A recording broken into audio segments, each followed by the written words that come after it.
Hey, hey, hey, happy Wednesday. Come on in, pull up a chair. The Gaming Gang Dispatch is in the air.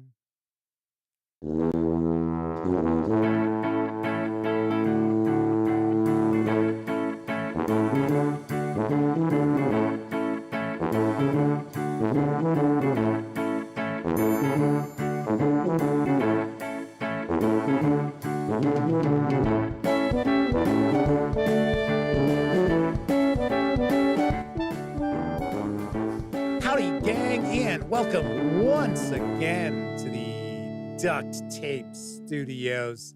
I'm Jeff McAleer, your host here at the Gaming Gang Dispatch, brought to you by, incredibly enough, thegaminggang.com, of which I happen to be the founder and editor-in-chief. And more incredibly enough, Roll for Combat and their Battlezoo Bestiary Elemental Storm Kickstarter, which we will talk about in more detail in just a moment.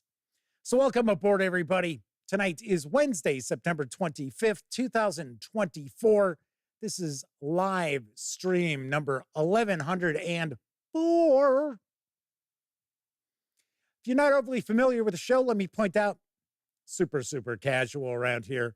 Just hang out talking about the latest in tabletop gaming news, and then I will usually pontificate about a topic related to our hobby, which I shall be doing tonight, because I am going to ponder what AI really holds for the future of Dungeons and Dragons, because there have been some announcements from Wizards of the Coast, some announcements from Hasbro. We're going to talk a little bit about those and some other things. So, of course, if you are watching live, be sure to chime in on that. Of course, when you're not watching videos on the Gaming Gang channel, be sure to visit thegaminggang.com for all latest in tabletop gaming news, reviews, and a whole lot more you will not find here on YouTube. You know the drill. Get your geek on at thegaminggang.com. And of course, this is a live stream, so that means there is chat available. It's not on screen. One of the ways I keep some of the more unusual commenters at bay, and you must be a subscriber to the channel for at least 10 minutes before you can take part in chat. Yet another way I keep some of the more unusual commenters at bay. But if you check both those boxes and you want to say howdy, be sure to chime in. Maybe you've got a question, a comment, fire away. I will do my very best to respond. First out the gate tonight is Kathy Evans, as well as Gleam1 RX. Stephen from Roll for Combat is with us, as is Sean O'Donnell, Keith Ulu, Michael Chad, and Semper Buffo and Game Cat.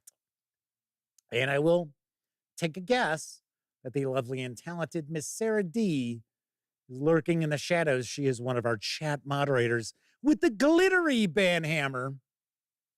So behave. So behave. So yes, I see Stephen from Roll for Combat is with us. And I guess he was doing a video today talking schmack about the board games. The wonderful pirate board, cyborg, Morkborg, or as I like to pronounce it, Mirkbeg, which is my least favorite of all the board games. So I did not watch the video. I don't know. I think the title was something along the lines of, what's with all these board games? So I'm sure the Star Trek fans out there were tuning in. Say, hey, board games? What's this? There's board games out there? I got to check that out. Brent Norton and Ars Fabula by Gradacious is with us. Steven says, no, they had a great time. No smack. Well, the way, the title, what's with all these board games, leads someone to think that maybe it was a bit of a negative. Mm-hmm. Sarah D is with us. Tessie Trekkie and Kevin King are also popping on in. Welcome to you both. Welcome to everybody, actually. So I should point out, all throughout the month of September and into October, the Gaming Gang Dispatch is sponsored by Roll for Combat. Yes, the aforementioned Steven from Roll for Combat is affiliated with Roll for Combat. It's his company. Of course, I am talking about their Battle Zoo Bestiary Elemental Storm Kickstarter, which at last peak, I believe it is 1,500% funded. Zoinks! It's like, yikes! And there's a short Kickstarter video, so let's take a peek.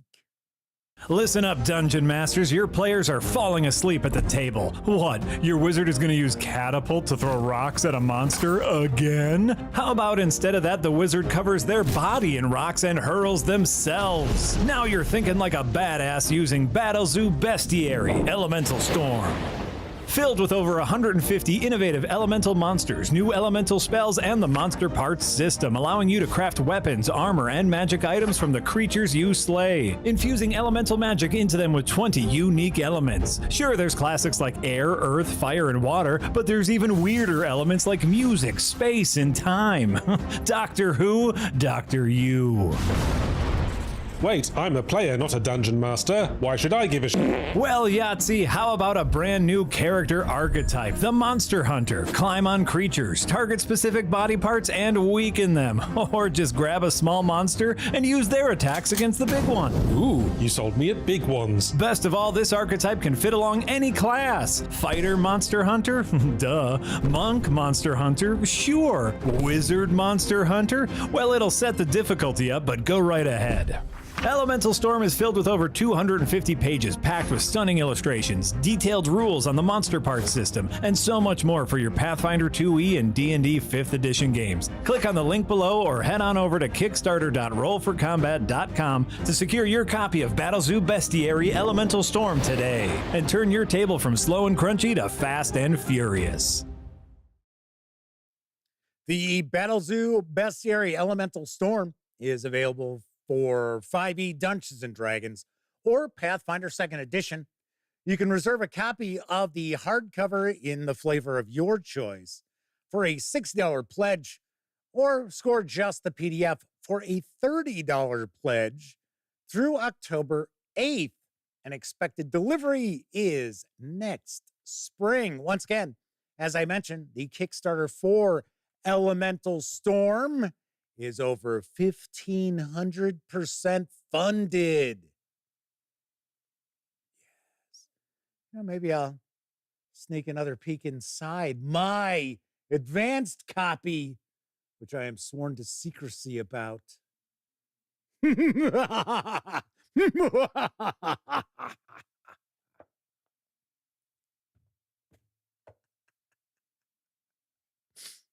Lotus Cave, Shona Donald, and 245 Trioxin, and Tesco Love is popping on into chat as well.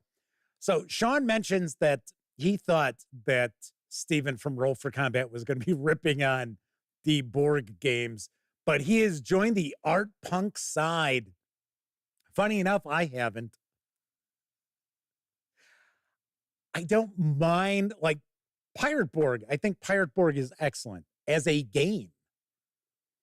And the artwork really adds to the whole, sense of place and style and theme. Sadly, a lot of the art punk releases are more concerned with the art portion as opposed to game portion of the proceedings, which I am not a fan of. So, just pointing it out. 245 Trioxin asked, aren't those games created by the Swedish chef? Funny enough, Morkborg is a Swedish role-playing game. Or, Mirkberg.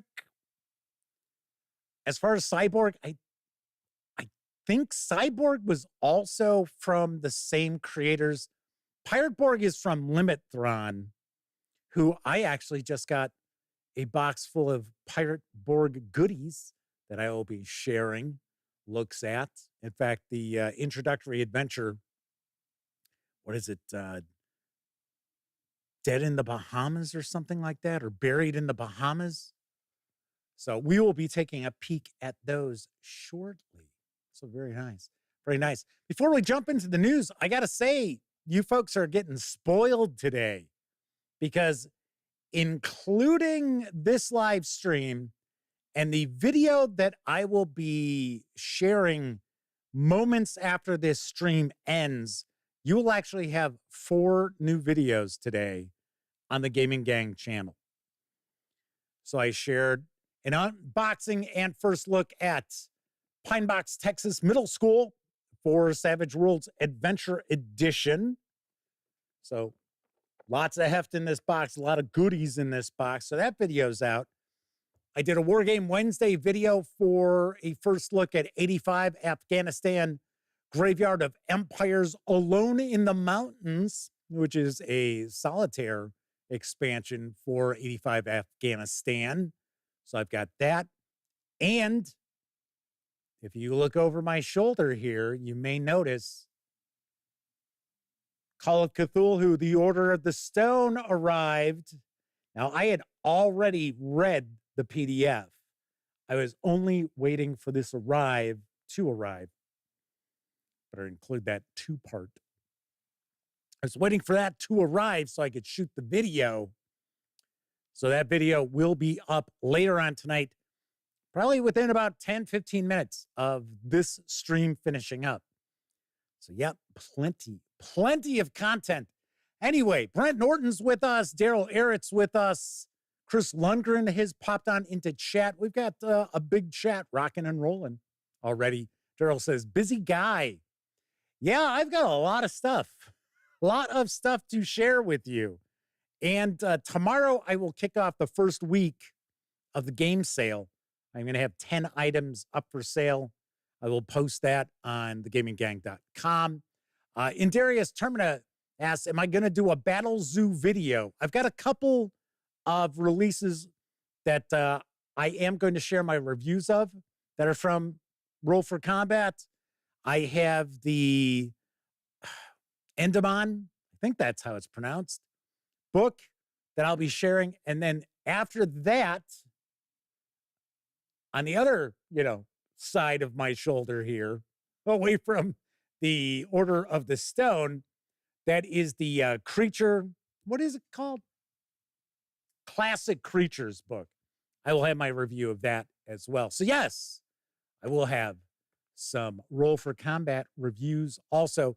As far as the Elemental Storm book, Stephen has sworn me to secrecy on this book, so I can't. My hands are tied. Kevin R. Smith is with us in chat tonight as well. Let's jump on into the news because there is an interesting looking DC Comics deck building game, which is coming next year from WizKids. I've got the latest on DC Forever. In the deck building game DC Forever, you pick 2 iconic characters pulled from the pages of DC Comics to form your own squad of heroes or rogues. These characters have unique powers that form the starting cards of your deck, along with basic resource cards. During play, you recruit new characters to your team, each with unique decks and gameplay, and choose which of their cards to add to supply your strategy as the game progresses. Heroes and rogues will clash at classic DC Comics locations, from the shadowy alleyways of Gotham City to the subaquatic depths of Atlantis. Rogues want to achieve their master plan by completing 5 schemes, but they'll be equally happy to knock out all the heroes, since no one will remain to oppose them. For their part, the heroes want to either capture all the rogues or place 30 citizens in sanctuary. You may not be able to stop the schemes, but if people are safe, then you can still call this a victory. DC Forever features 18 playable characters and hundreds of cards from which to choose during play. DC Forever is for 2 to 4 players, ages 12 and up, plays in around 30 minutes. It's going to carry an MSRP of $49.99 when it lands in stores next March. Quite interesting. quite interesting. I would be kind of curious what kind of expansions WizKids already has planned for this, because you figure you've got 18 characters to start off with. I'm assuming 9 heroes, 9 villains. Oh, there's plenty of characters out there that could be utilized. Or, they could even theme like a Titans box set, things like that. Kind of cool. Kind of cool. The Badger is with us in chat. Kevin King has joined us too. And I think I've said hello to everybody in chat so far. Nice. W Forge is with us. Did I say hello to W Forge? Were they hanging out here previously? I don't think so. I think they just popped in. Very nice. Very nice. So let's talk about some role-playing game news, because Darrington Press is now taking pre-orders for the eagerly anticipated Daggerheart fantasy role-playing game. Here's what I know. Daggerheart is a fantasy tabletop role-playing game of brave heroics and vibrant worlds that are built together with your gaming group. Create a shared story with your adventuring party and shape your world through rich, long-term campaign play.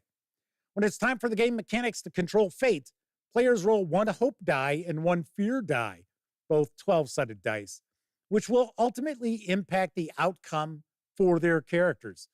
When the hope die is higher, you also take hope to power future abilities and turn the tide in your favor. If the fear die is higher, the game master takes fear, which they'll use to challenge the characters and richly complicate your narrative. This duality between the forces of hope and fear on every hero drives the unique character-focused narratives in Daggerheart. In addition to dice, Daggerheart's card system makes it easy to get started and satisfying to grow your abilities by bringing your character's background and capabilities to your fingertips. Ancestry and community cards describe where you come from and how your experience shapes your customs and values. Meanwhile, your subclass and domain cards grant your character plenty of tantalizing abilities to choose from as your character evolves. Craft your unique character through the cards you choose and the story you tell, and become the hero you want to be. Daggerheart game masters ask questions of their players and build on the answers. So every world, map, adventure, and story interweaves the character backgrounds and all the players' ideas. Daggerheart offers in-depth resources for game masters of all experience levels to ensure that anyone and everyone feels comfortable leading their game. From setting expectations in a session 0 to world building, campaign building, and adventure building, this rulebook has you covered with advice and full tutorial examples of play.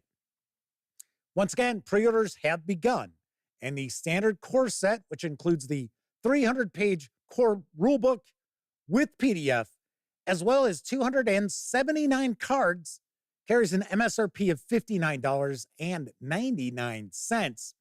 There is also a limited edition, which includes an alternate art cover, cards, and additional accessories like a Game Master screen, a set of dice, and tokens. That carries an MSRP of $149.99.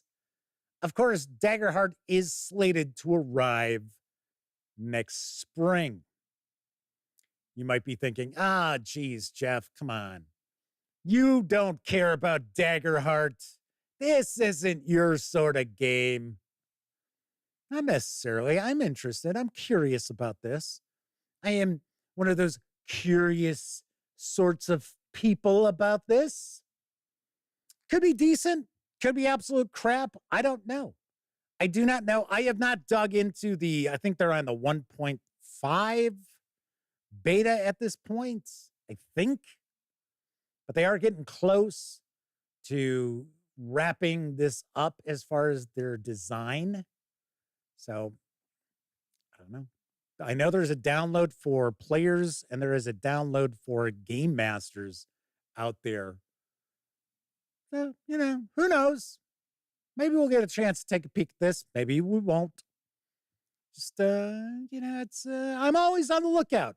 See what's going on with role-playing games. And just because this is affiliated with Matt Mercer and Critical Role, that's fine. I know there's a misconception. I hate Critical Role.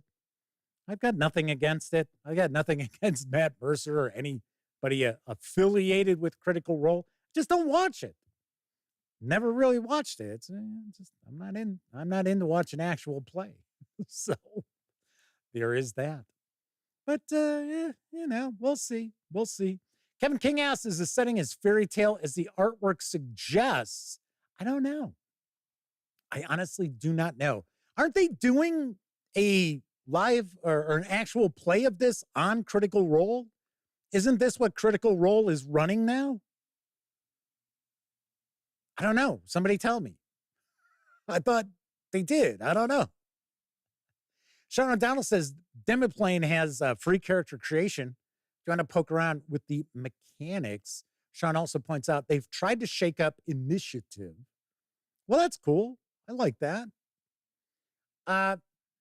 Initiative's a funny thing. It really is. Some folks out there, it's just they care about, okay, so which side is going first? It's like, oh, okay, so we won initiative, so our side gets to go first. Other people want to be like, oh no, I want to make sure, I've got a character who's got a high dexterity. So damn it, we better be doing individual initiative because I've got that high dexterity. I want to be able to use it. Kevin R. Smith says he thinks they did a brief run on Critical Role of a play test of the old beta, but right now they're still in their third D&D campaign as well. Yeah, okay. Nice. Very nice. Mateo is with us in chat. Welcome aboard. Moving right along to our next news piece. Gaxx Worx has a new adventure for Shadow Dark, which is up for crowdfunding. I've got the scoop on Wrath of the Sea Lich. Wrath of the Sea Lich is a reimagining of the Gaxx Worx hit series Oculus of Senraba,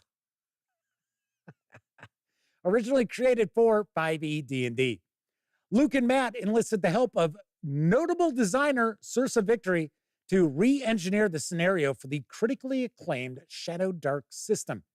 Together, they have remastered the entire series. The encounters are rebalanced, and the entire work is reformatted to fit the old school aesthetic of Shadow Dark. Get ready, I'm going to mispronounce a bunch of fictional stuff, people, places, and things. In Wrath of the Sea Lich, the party sets out to recover the Eye of Chentufi, an ancient artifact sought by a local treasure hunter. Unknown to all, the artifact is sought by the ancient Yesidid Lich, Irishgal, who has been dormant for thousands of years in her watery fortress. As the characters venture across the city, they eventually find their way to a submerged ruins and encounter remnants of a forgotten age.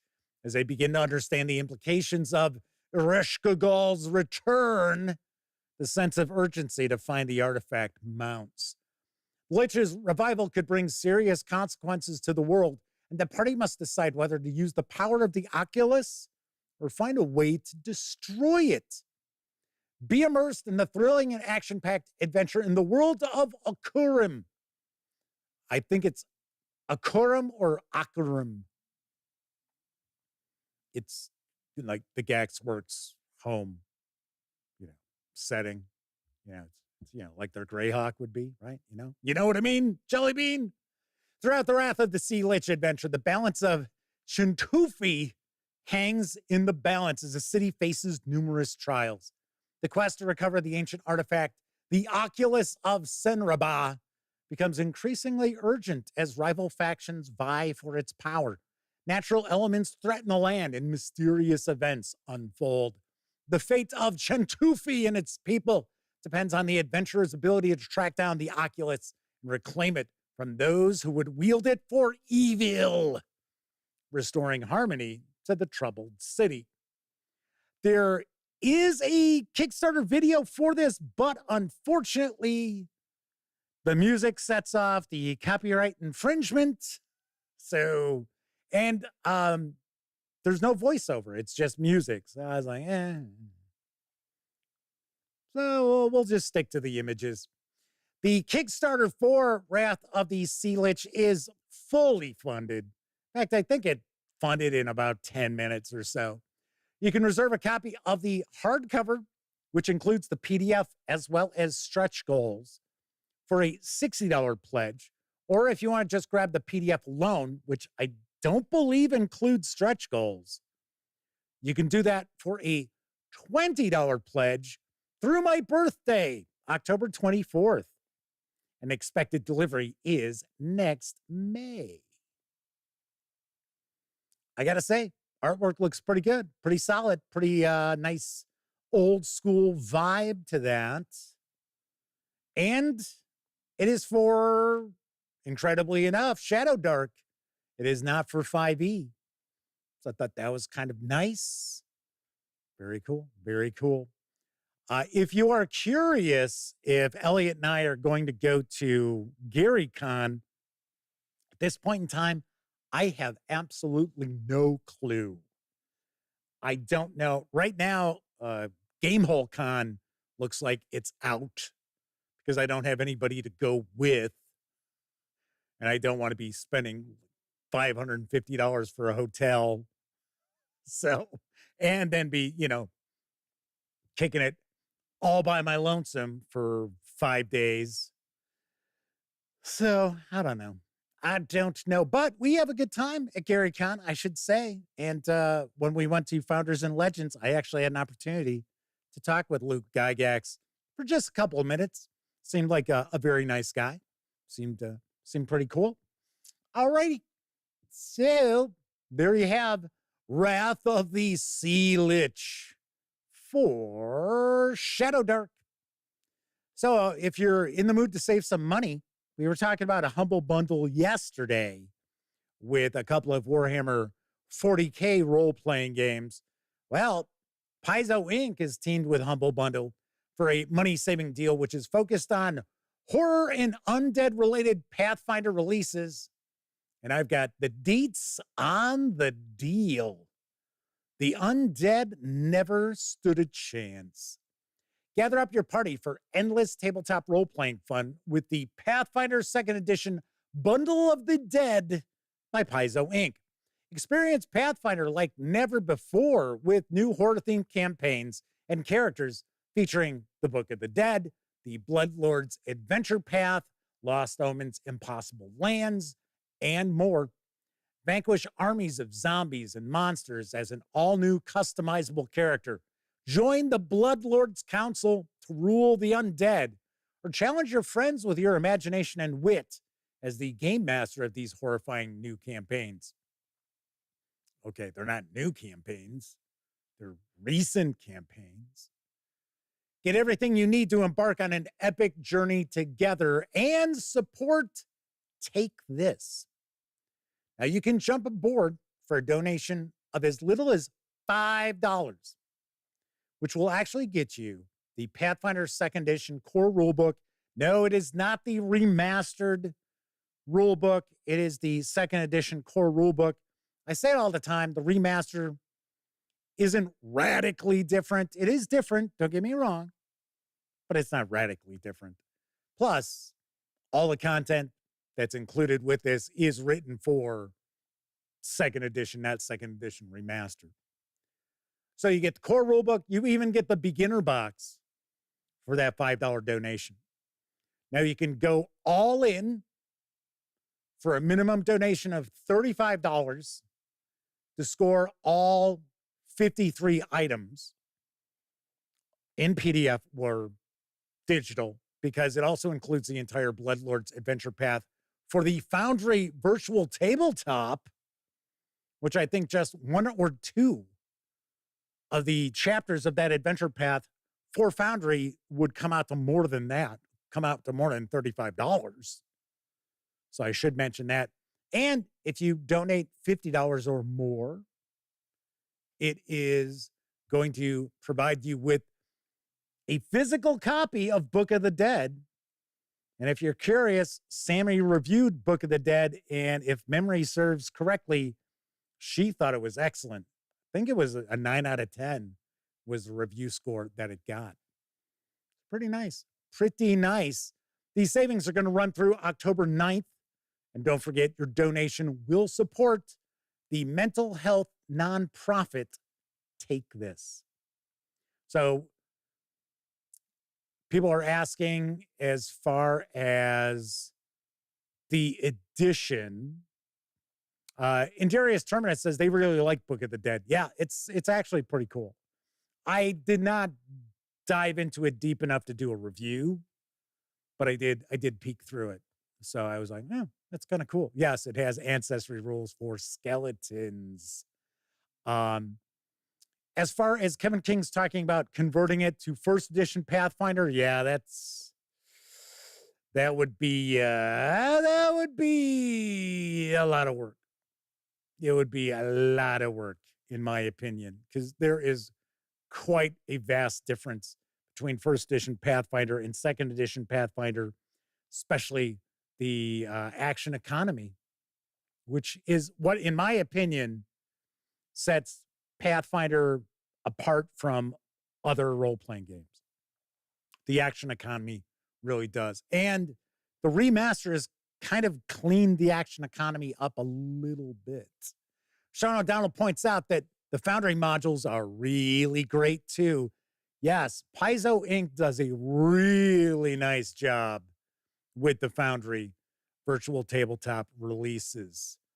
Very, very nice. If it wasn't so crunchy, and that I think running it with my gang on Foundry with maybe, some additional players and stuff, if I didn't think it would drag a lot, I would honestly look at running Pathfinder 2nd Edition on Foundry.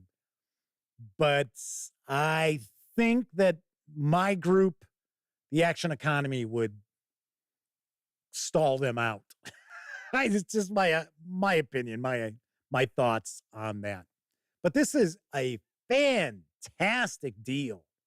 I mean, $35, you're looking at hundreds of dollars worth of PDFs, and for an additional $15, so $50 donation or more. Remember, it's a donation, so you can donate more. Then you're looking at just, a phenomenal deal, because I think Book of the Dead was a $50 book right there. Of course, I think you do have to pay for the shipping. So, but yeah, we'll see. Sean O'Donnell says, you'd be fine at my table, Jeff. I try not to ever spend more than a few seconds looking stuff up. I'm with you on that. I'd never let a rule get in the way of a game. I talk about it all the time. Kevin King says virtual tabletops help with the crunch. It wouldn't be the crunch that would concern me. It would be that, like, if I had my brother playing, that things would slow down to a crawl because be like, oh, should I do this? If I do this, okay, so I've got 3 points, so I could use the... No joke. No joke. My brother kind of brings things to a screeching halt because his characters are always like, are you sure we want to do this? It's like, okay. Agile Monk is with us in chat. Very nice. Welcome aboard. So, final news piece. A new adventure for Old School Essentials is out in PDF from Hellwinter Forge of Wonders. And I have got the skinny on Raiders of the Forlorn God.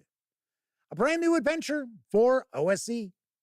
The wizard Arzenhorn has hired you to escort him to the cenotaph? I think it's cenotaph of the Forlorn God. I think it's a monument. I think cenotaphs are monuments to, like, fallen dead, if I remember correctly. Regardless, Ezerhorn has hired you to escort him to that cenotaph. Why do I not want to pronounce that correctly? Where a fabulous treasure awaits you. You heard something about the sinister fame surrounding the place, but the wizard promised you a good reward and all the riches you can plunder. enough to dismiss all doubts and fears. You just arrived at the village of Graven, nothing more than a bunch of stone houses and a few miles away from your final destination. You have the time to supply, then you'll leave for the cenotaph and the perils awaiting you inside. Raiders of the Forlorn God is a level 4 to 6 adventure that pitches your party against the dangers of a mysterious underground complex where things are not what they seem. This includes 3 outdoor locations: the village of Graven, the Obelisk Sanctuary, and the Haunted Hills, as well as the Dungeon of the Forlorn God, 17 areas on 2 levels, 9 new monsters, 7 pre-generated characters, and gorgeous original artwork and cartography by Veronica Wu. There's also a soundtrack to play during the game. Right now, you can score the 40-page adventure in PDF with the soundtrack over at DriveThruRPG for $2.99. Yes, you heard that correctly. $2.99. And I have got to say, this looks very professionally done. And you're even getting a soundtrack to play while you're running the adventure. $2.99. Any car, any color. $99. Here at Earl Scheib Ford. Anywho, that caught my eye and I was like, wow, this looks really nice. The Badger says, I want my $2. And Darius Terminus says it is Cenotaph. And then Arzerhorn is Aragorn's long lost cousin. Very cool. Very cool. So, by all means, check this out. I'm telling you, this looks really good.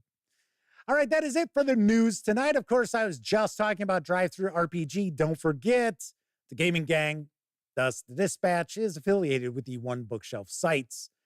And of course, if you are going to visit DriveThruRPG, Storyteller's Vault, Dungeon Masters Guild, Wargame Vault, what have you, please stop on by thegaminggang.com first. Click on one of our banner ads. That way, if you happen to make a purchase, I get a small portion of that sale. All those nickels, dimes, and quarters really do add up and help keep thegaminggang.com around. Also, if you like the video, if you dig the channel, if you find the Gaming Gang to be a valuable resource, hell, if you just like what we do, you can always stop on by paypal.me/thegaminggang and make a small donation. Hell, you can buy me a 2-liter bottle of soda. Hey, I actually have some soda in the cup tonight. Not like last night. It's like, oh, it's empty.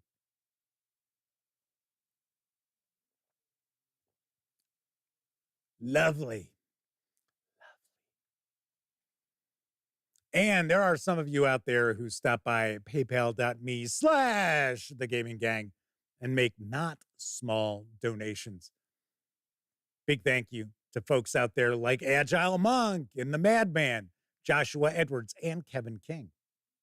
Just to name a few who recently popped in to paypal.me/thegaminggang. But of course, I appreciate anybody out there using the banner ads or stopping over by paypal.me/thegaminggang, or even just sharing the channel with your friends or telling people about thegaminggang.com. Helping to spread the word really helps grow the channel, helps grow the website. So thank you very much. Gleam1RX also points out, remember to use Jeff's affiliate code for DriveThruRPG. Yes, there is a link in the show notes. There's always the link in the show notes that'll take you there. And also, like I said, if you go to gaminggang.com, you will see the banner ads. Click on one of those. You're all set. You are all set. All righty.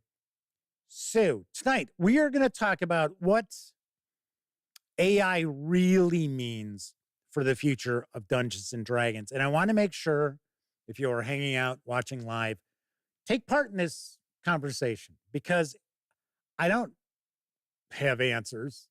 No, it's not like I'm like, oh, yes, they've run all this by me and this is what's going to happen.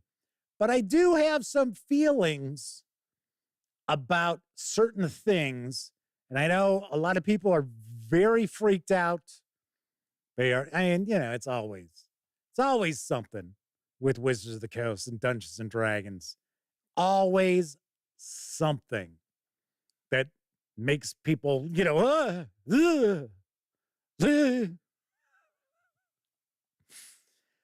So we're going to talk about that. But first, I think it's time for a brief intermission. It's intermission time, folks. Time out for a delicious snack in our sparkling refreshment building.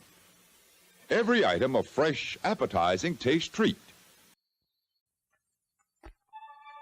Do you see what I see? I see a beautiful hamburger.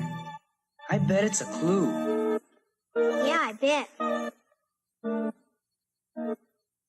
We'd better memorize it. I don't think we'll have to memorize it. The hamburger's winning. Boy, my mouth's watering. Let's go.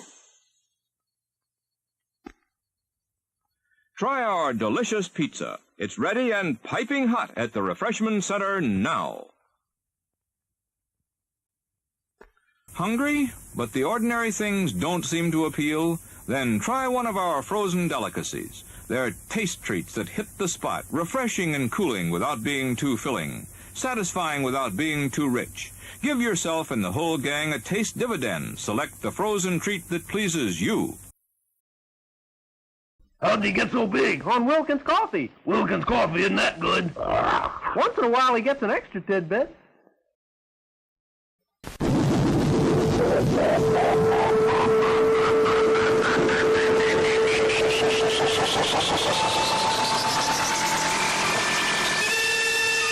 At last, science fiction creates the ultimate man, Inframan.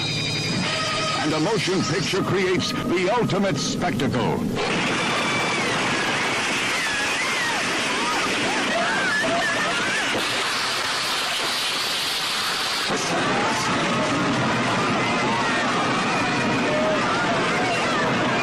Adventure beyond your wildest imagination with the man beyond bionics.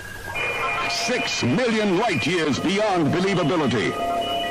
Is he man or machine? Electronic circuits integrated with living cells in the living body of a man. Powered by nuclear energy.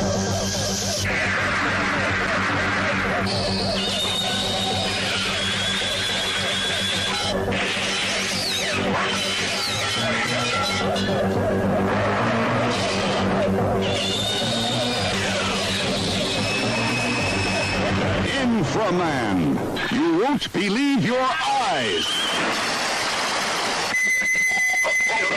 You won't believe your ears.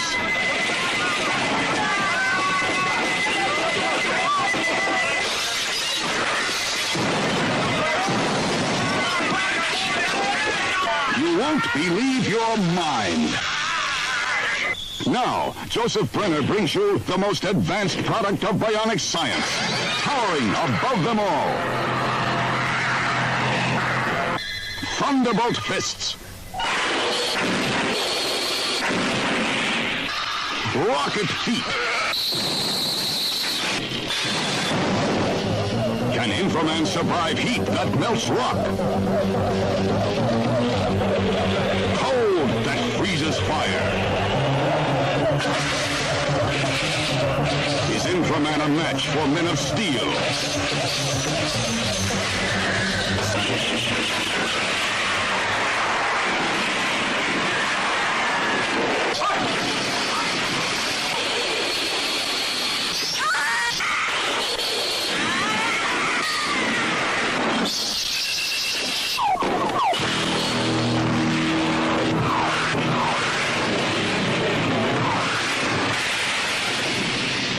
A motion picture that will stagger your imagination.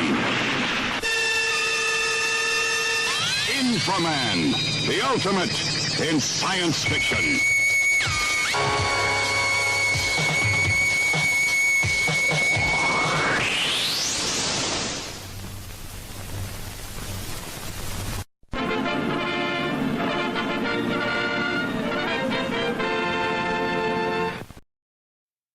I have to say, if I am going to be watching Inframan, I am going to have to be stoned.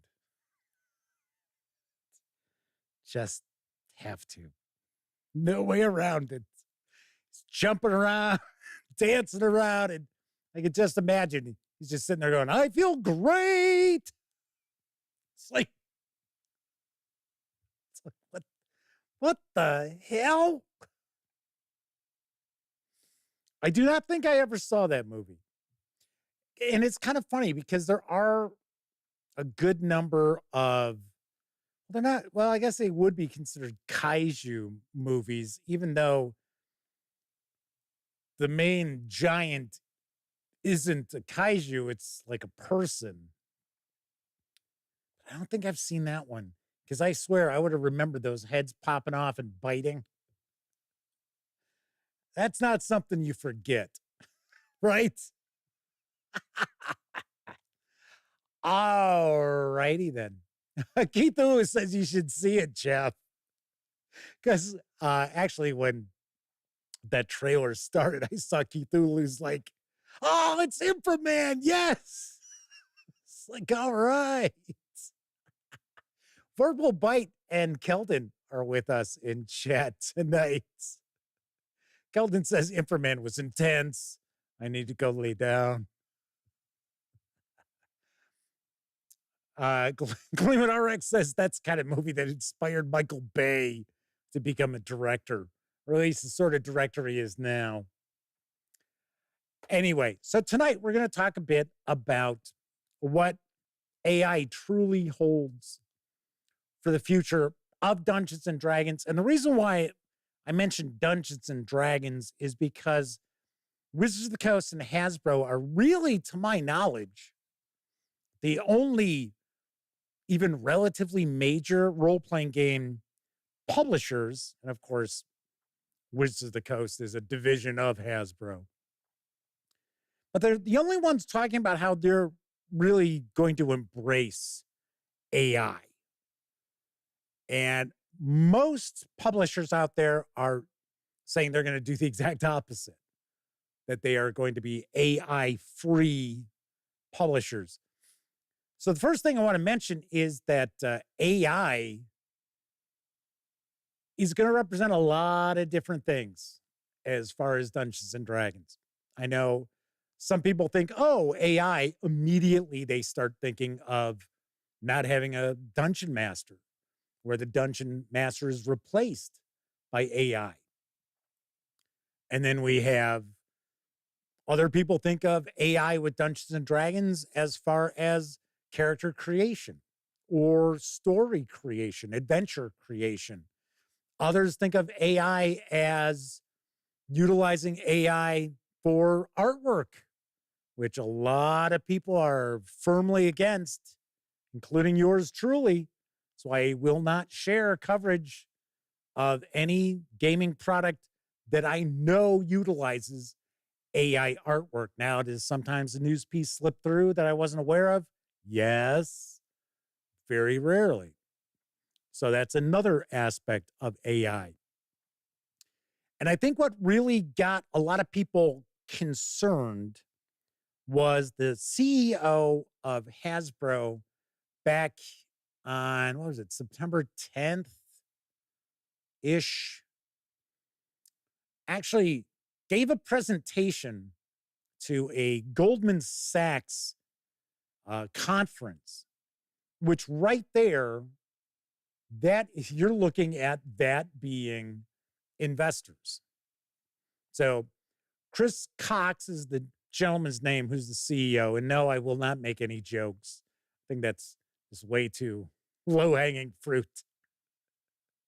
So no, I will not crack wise about the CEO's name. he was discussing AI.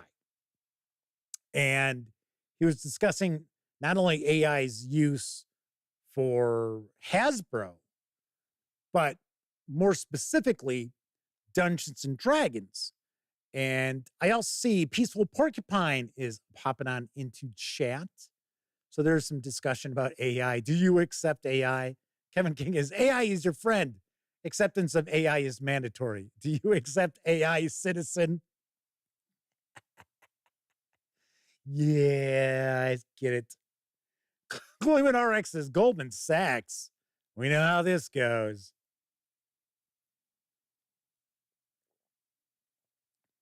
Mateo says they can't wait until generative AI runs role-playing video games. That'll be cool. I mean, you know, the reality is, first of all, let's discuss AI, because the reality currently, AI is just a buzzword. Just like it wasn't all that long ago that all you kept hearing about was, and you'll still every once in a while hear this, you would hear about the cloud, the magical cloud. Oh, your files are all kept in the cloud. Yeah, on a server. That's the cloud. It was like, but it was the buzzword, the cloud. Oh, all your files are secured in the cloud. AI is sort of like that right now, too. Because the reality is most AI is pretty crappy. So think about how many stories you might read in your news feed that are obviously AI generated. And you can tell right off the bat that they're AI generated because you will find them on websites that like to toss in an ad after every paragraph or so. And that usually have some pop-ups and stuff that pops up on the bottom of your screen that you can kind of, you know, close. It just kind of like lowers back into the bottom of the screen. Those articles are just AI generated. Even though they got bylines and stuff like that, they are AI generated. You always know because they have an AI generated title. The headline is AI generated. And then you're like, that caught my interest. Let me click on this. And then you always regret it as soon as you've clicked on it. Because then all of a sudden you're like, oh, shit, it's one of these websites. And then you'll find that you have to scroll through 3 or 4 paragraphs until you finally even get to anything related to the subject of the actual article. So as an example, you'll see things like Netflix cancels popular series after 2 seasons. And you're like, oh, I wonder what that would be. Click on it and it's like blah, blah, blah, blah, blah, blah, blah, blah, blah, blah, add, blah, blah, blah, add, blah, blah, blah. And then it's like, oh, that's the show they canceled. They finally tell you, oh, there you go. That's the show you canceled. And the articles all read the same. So to sit there and try to say, oh, well, you know, AI is gonna revolutionize how we write and things like that is it's bullshit, kids. It really is. I mean, and you know, hopefully you haven't invested too heavily into companies that are spewing nonsense about AI right now, outside of maybe NVIDIA. NVIDIA's, well, if you had invested in them a little while ago, that was a pretty good move. But a great many companies that are just touting artificial intelligence, it's nonsense. It's bullshit. Now, that's not to say that AI can't be a useful tool to assist you. Sure it is. But, you know, we've got nothing to worry about as far as Skynet going online yet. That is for sure.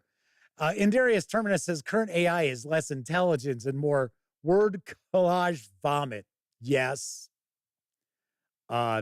Clement RX's cloud sounds better than PSTN, Public Switch Telephone Network.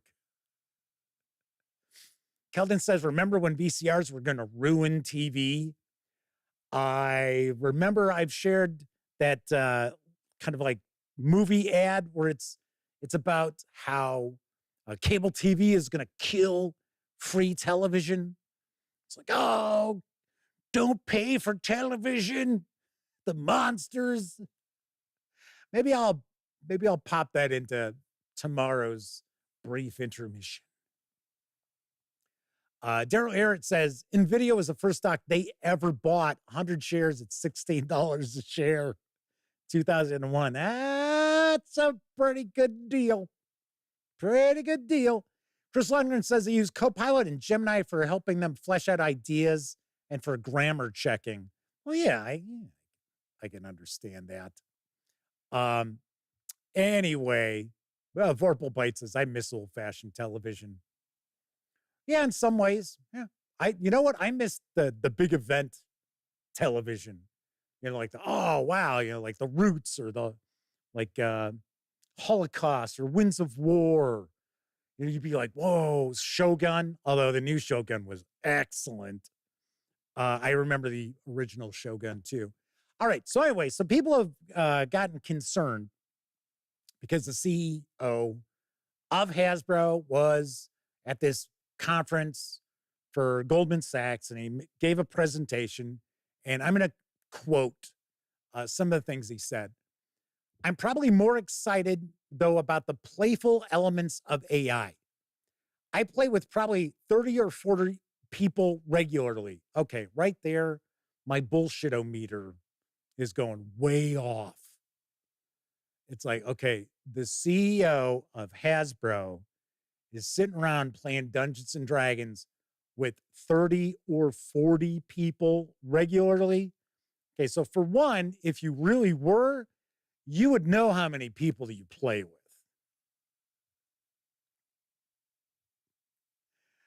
For one. And it wouldn't be 30 or 40 people you would regularly play with, because then you're looking at playing every single night. It's like, get out of here. Purple Bite says, Battle of the Network Stars. The competition of sport. W. Ford says they've seen the new wave of robots. They'd be scared if it ran on independent AI. Chris Lundgren points out North and South, that was a big miniseries, that's for sure. The Stand, although that was later, that was late 80s, if I remember right, maybe even early 90s for The Stand, which was excellent.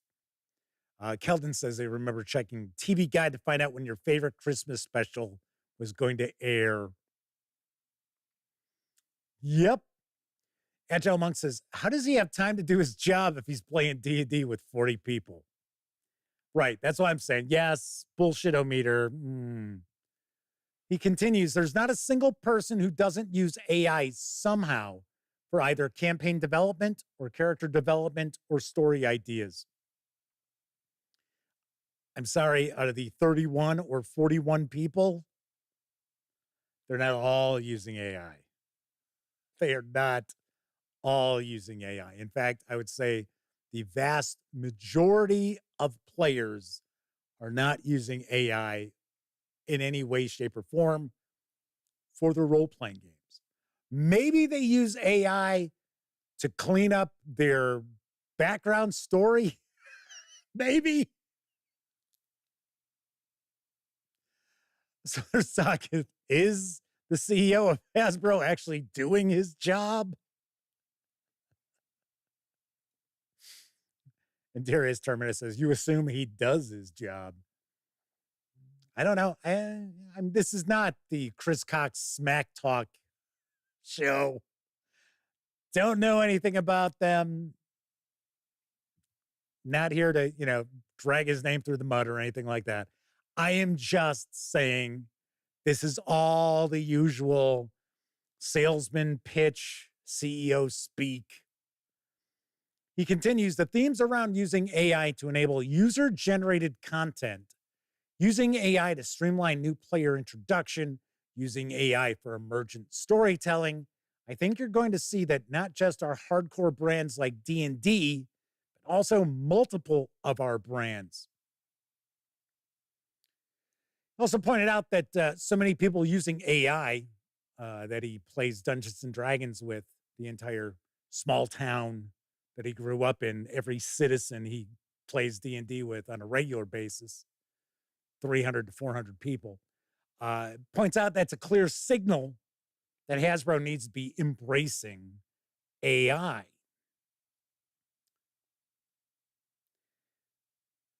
So one of the things we have to keep in mind as far as AI is that AI does not create something from nothing. It doesn't just, oh, look, snapped its fingers and look at this beautiful artwork. Oh, you wanted a female dwarf in chainmail? There you go. Look at that. AI has to utilize something that's already been created.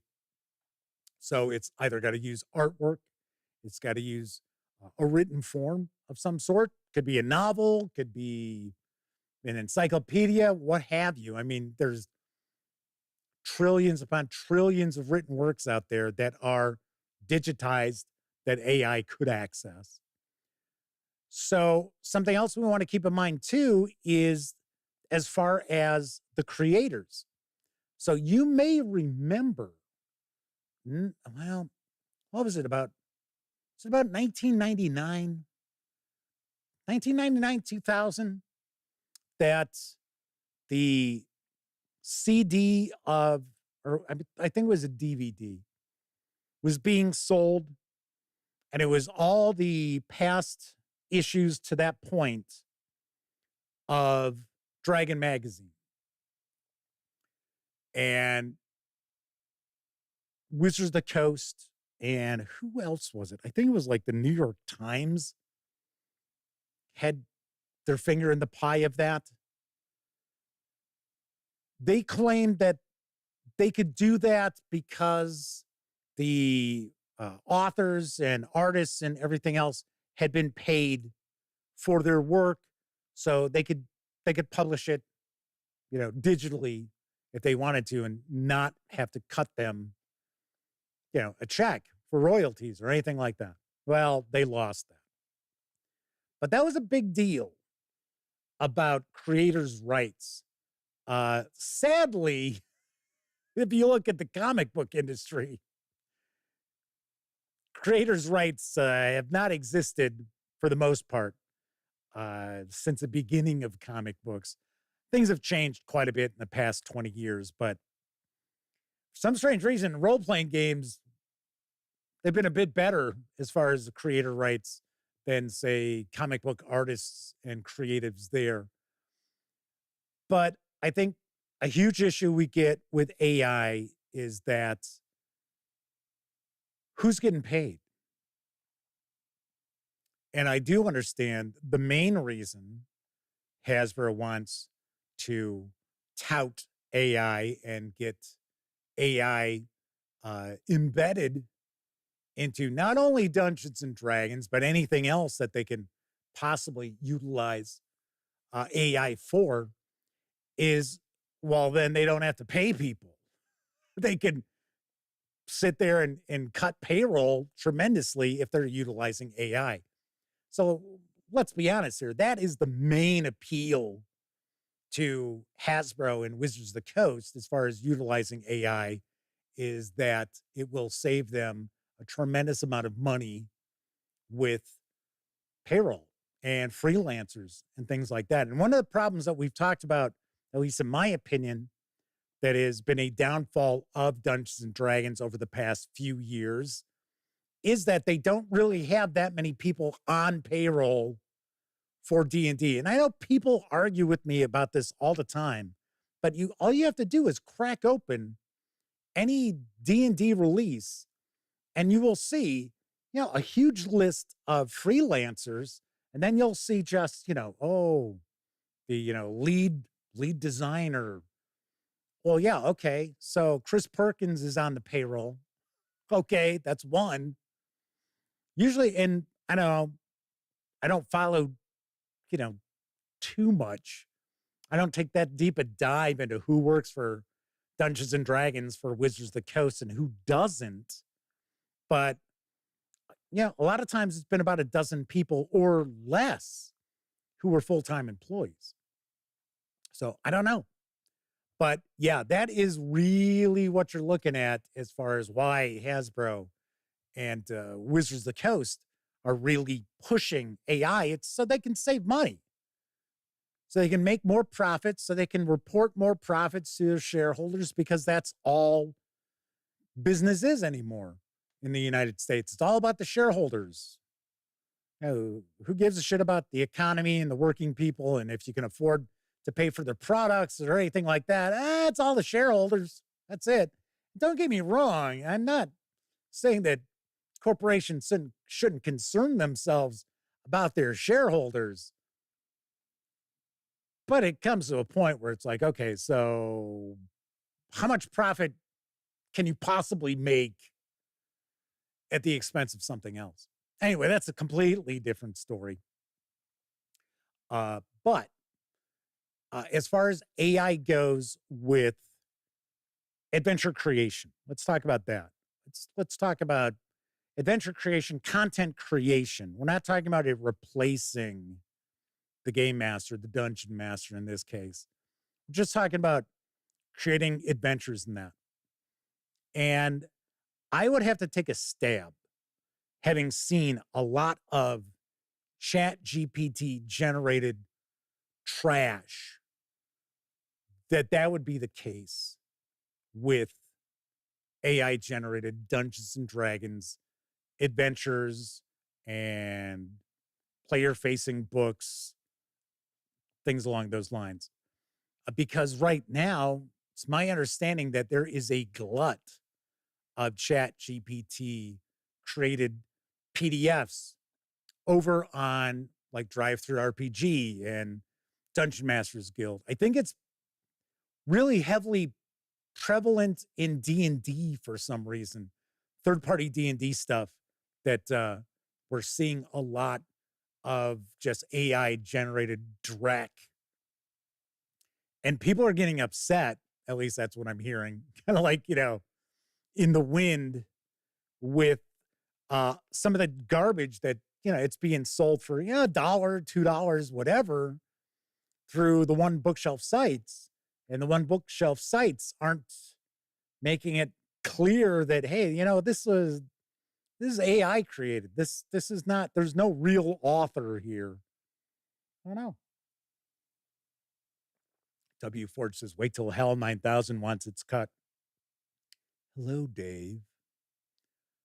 Yes, I remember running the 2010 adventure for, it was 2001 adventure that came out for, wasn't it Star Frontiers from TSR? Isn't that what they did?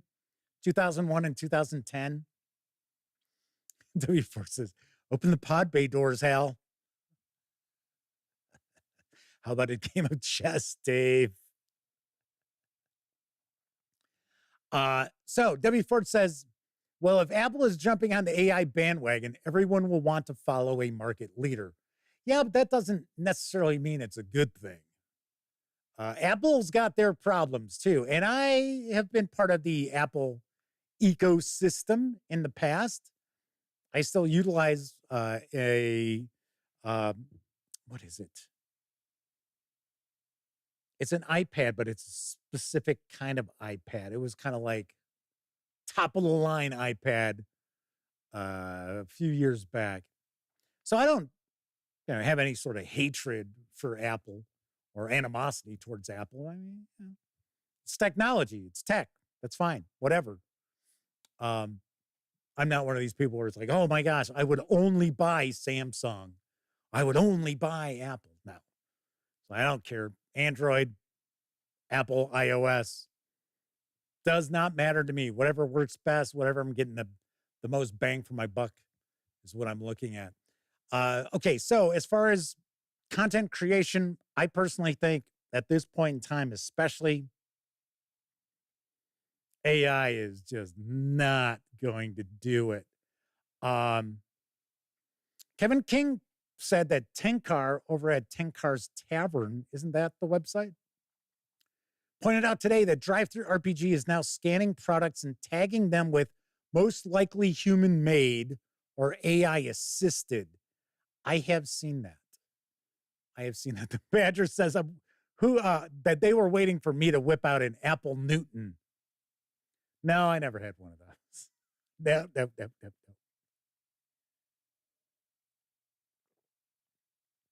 So what about AI replacing the Dungeon Master? That I have probably the most doubt about out of anything involving AI with role-playing games. I do not think, unless it's something where it's like, okay, so it's okay, rolling dice, fine, or, tactically moving pawns around a board. Yeah, of course, obviously enough, we see it all the time with video games. But as far as AI being able to respond in a role-playing game campaign and something that's ongoing, I don't know. I really don't see it. And I have heard people talk about how, they played a role-playing game with ChatGPT as the game master, something else as the game master AI, and it was fantastic. It was great. For what? 30 minutes? I don't know. And it's sort of like, as I've explained to my nephew and his friends, that a role-playing game, a tabletop role-playing game, and a computer role-playing game are vastly different. And because his friends think of video games, they only think in the terms of video games when they're introduced to role-playing games at the table. So they're like, well, I don't, what can my character do? What do you want them to do? Well, I don't know. I mean, I don't have a list of like things that they can do. It's like, no, just tell me what you want them to do. And they're like, because they are so used to playing video games where everything's programmed and there's only so many responses that the environment can make for their actions in a video game. Whereas biggest selling point of a tabletop role-playing game is there is no limitation. The only limitation is somebody's imagination. No AI can replace that. And certainly no AI is going to be able to pull things out of their ass on the fly like a really good game master can. So, like, yeah, right there, I'm sort of like,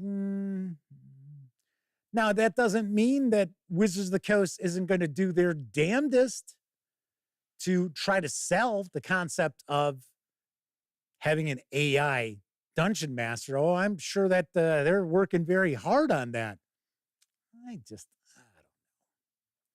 I don't know. Kevin Smith says AI couldn't DM at its current stage because it doesn't have human-like intelligence yet. Boy, when it does, we're gonna be in trouble. Kevin King says, judging from job postings and comments, AI dungeon masters are exactly what Chris Cox is hoping to get. Yes, I know that. I've heard about that. I don't know. I don't, like I said, I don't see it. I don't see it. But then again, you also have to keep in mind that I think many of us and many of you who are watching this either live or later on Memorex probably have I don't know, would I say higher standards? That sounds a little odd. Little team, well, I mean, yeah, enjoying our tea with our Dungeons and Dragons. But I think we expect a certain level of interaction with a game master and a certain level of adaptability in a game master that maybe someone younger or someone whose only experience with role-playing games is Dungeons and Dragons, or maybe that somebody who has really bought into the whole Dungeons and Dragons ecosystem, so to say, maybe they'd be far more open to an AI DM. W Forge, right? Higher expectations. Very nice. That is exactly what I'm thinking. Yeah, we expect more. We expect more from a role-playing game session than a lot of people who are newer to the hobby. And I'm not saying that we're better, they're worse. I'm just saying our approaches tend to be very different. Just like I know with a lot of players out there who are, 30s, 40s, 50s, 60s, 70s, I know that many of them, if you sat down and you were like, okay, so we're going to play D&D weekly, but we're only going to play for a couple hours, I think a vast majority of them would be, no thanks. Whereas other people would be like, oh yeah, sure, that's great. 2 hours sounds good. So like I said, what we're looking for, our expectations are quite different. So I think someone like me would just laugh at an AI game master based on what's available right now. I'd be like, get out of here. There is no AI game master who's going to pull Zombie Mike out of a hat. We'll be talking about Zombie Mike tomorrow when we wrap up role-playing game story time with the finale of the Zombie Mike NPC in Masks of Nyarlathotep, which I did mention. My best friend Elliot Miller does not remember what happened. So it's going to be a surprise to him. It's just as much of a surprise to those of you who watch tomorrow's show. So anyway, so as far as the AI Dungeon Master, I don't see it. I don't really see it. Not at this point in time. And Darius Terminus says, not really higher expectations as much as human ones. Can't joke with an AI. Can't bribe one with food. Well, you can't bribe me with food either. I don't kowtow to that kind of behavior. An AI won't give a damn if it murders your PC. Well, AI and I have that in common.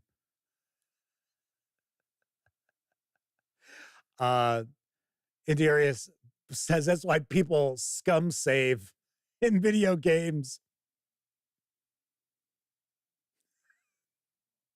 Yeah, so I've invested a lot of work in that game.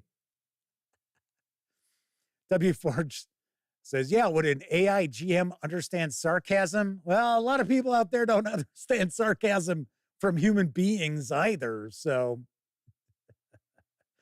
Edge for Life is with us. Said they did a 3-part podcast with ChatGPT. It worked really well at some things, building a world. Yeah, that I think it would do well with. Honestly, I think you are right on the money there. But really bad at others, quest quality, and remembering previously mentioned information. But yes, I could see world building, map building, NPC building. Yeah, I could see the AI doing very well with that. I really do. But keep in mind, the world building aspect is not going to be something new and original. It's going to be built off of pieces of other things that have already floated out there. So Tessie Trekkie says, personally, a 3 to 4 hour session is perfect for their brain. Longer than that, they tend to chuck in an hour or so break in the middle of their games to let the brain settle. We tend to play longer sessions, but we usually have like a meal break about halfway through.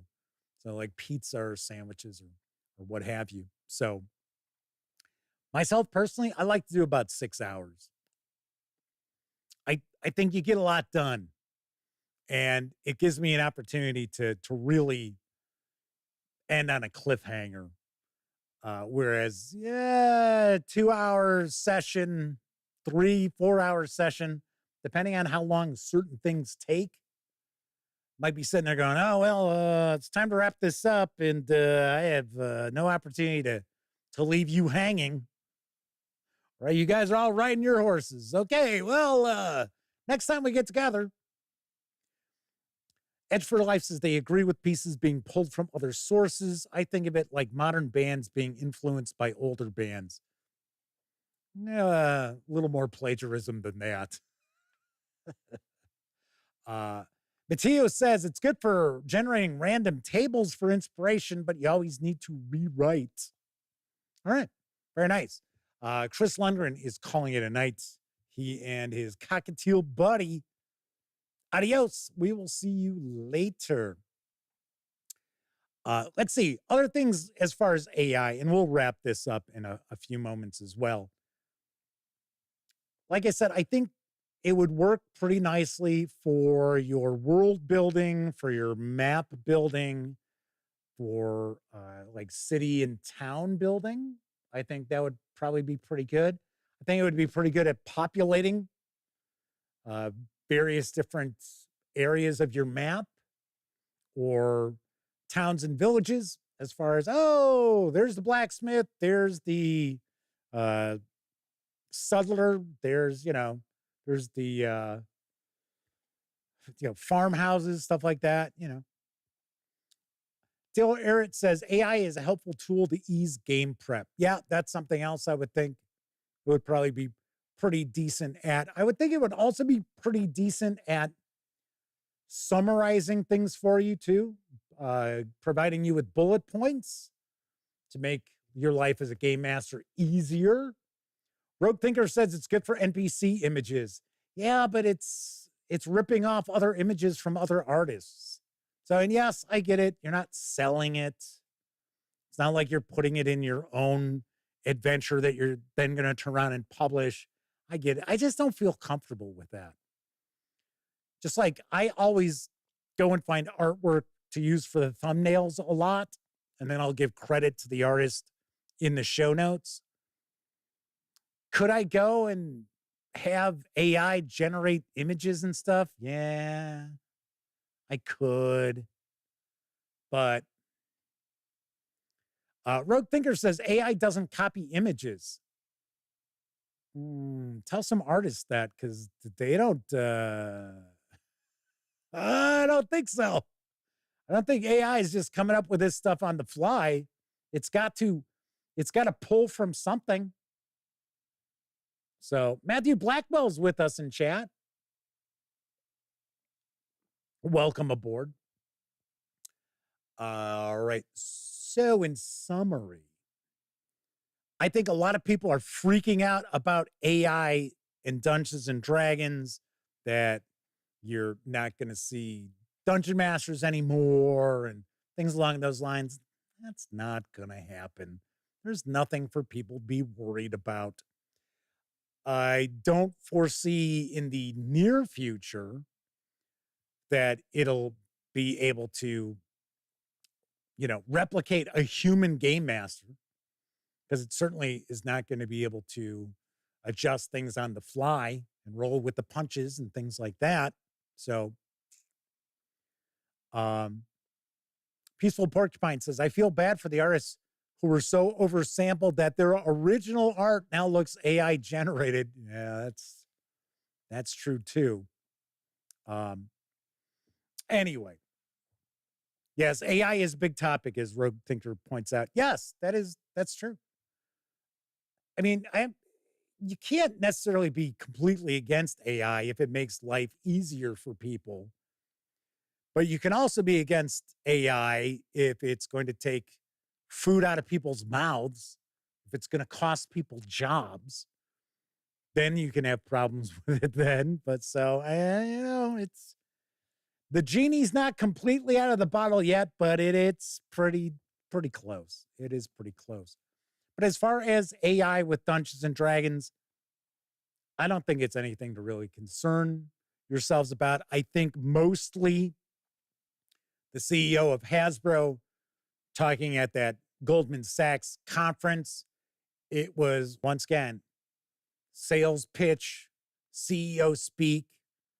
Just like, there's a lot of companies out there trying to claim that, AI is going to revolutionize everything. And you want to invest in our company because we're at the forefront of AI. And I talked about it before with the cloud. Just not there yet. Just not there yet. Will it make life easier as a game master? Yeah. Do you need to resort to using the AI to be a better game master? I don't know about that. I don't know. It will probably save you some time. I don't know. But yeah, everybody who's pointing out that, yeah, AI is a big topic, is a big subject. I get it. I'm completely with you on that. Matthew Blackwell says, I use AI all the time for my solo play for character art, help write my journals. My map maker even uses AI. Yeah, pretty cool. Pretty cool. But the point I'm just trying to make is AI is not there yet. Regardless of what people are trying to tell you, regardless of the ads that you see on TV, doesn't matter if Matthew McConaughey is sitting there talking about, who's running the show around here? And it's implied it's going to be AI. And it's like, no. Not for quite some time. Matteo says it'll take jobs. That's inevitable. Yes, of course. Any sort of automation can do that. But you can not be for it. You can be against something and, not have any power to stop it. That's how life works, right?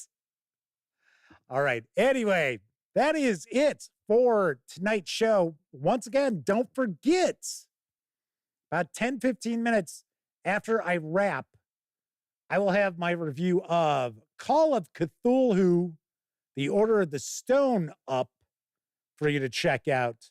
This went on sale today.